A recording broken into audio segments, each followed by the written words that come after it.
One of my biggest challenges in both my personal and professional lives has been my willingness to slow down. So I am a type A personality, and really a lot of the women that I work with are really hardcore type A personalities too. Our happy place is productivity and doing.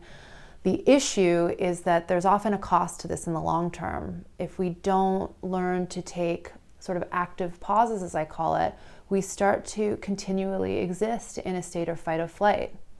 What's the big deal? Unfortunately, there's quite a domino effect that being in an extended chronic state of stress causes on the rest of your body.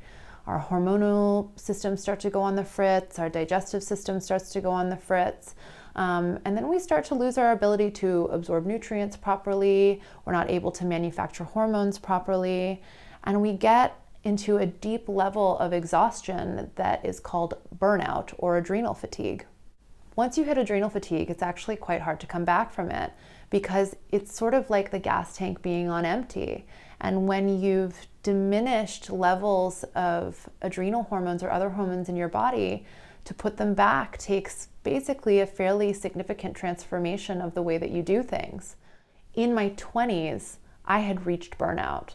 I had been sort of bulldozing my career as much as I could. I had been traveling the world, treating in rural clinics, seeing as many patients as I could help in a day. And I wasn't really ever taking the time to pause. I started to really notice the detrimental effect because my sleep cycles were affected, my periods and the regularity of my periods were affected, and ultimately my fertility was affected. Learning to slow down is really still a work in progress.